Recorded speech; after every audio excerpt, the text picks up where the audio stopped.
Hello everyone, this is Sunny. Going to share from Proverbs chapter 10 today, verse 5. Watch this. He who gathers in summer is a prudent son, but he who sleeps in harvest is a son who brings shame.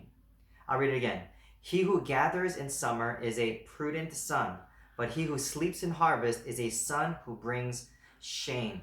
Do you remember Proverbs chapter 6, verses 6 through 8? Go to the ant, you sluggard, who has no ruler or overseer, gathers his, prepares her bread in summer and gathers her food in harvest. Yeah, the one who gathers their food in harvest is prudent and is wise. It's not just about starting, it's also about finishing or following through. And so if you're like me, you started a lot of stuff, but you haven't finished the same number of stuff. Not that everything you start needs to be finished. Some things it's not worth your time, not worth your time, you should have stopped it. But there are things that you've started and that you should have finished, but you haven't finished. I hope I'm not the only one in that boat. But here is being prudent and being wise. Going and closing up those loose ends, tying up those loose ends, finishing some of the things that you know for sure that God wanted you to do, that is good, that is helpful. Finish those things. Man, conviction comes right here. In summer, there is a time for it.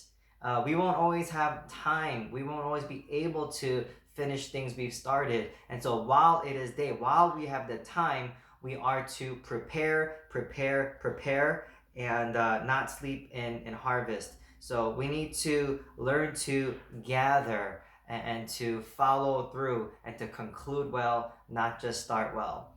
Amen?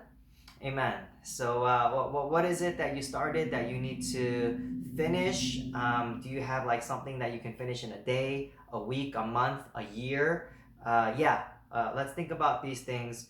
And for myself, I have a book, a children's book that I'm working on. Illustrator should be starting on the 20th. Get me first sketches by the 30th.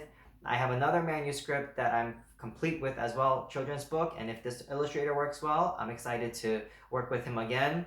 And then I have a young adult book on relationships that I'm 2 chapters short. I lost momentum and I don't want to do it like right now. My wife is like, come on, you can't just spend all that time and not finish it. Amen. But I will. But what about you? What are some things you started, but you know you need to finish? Let's work on that and let's grow in becoming wise, becoming prudent, becoming knowledgeable. And so that's what we want. Amen? Amen. All right. Thanks. We'll see you soon. God bless.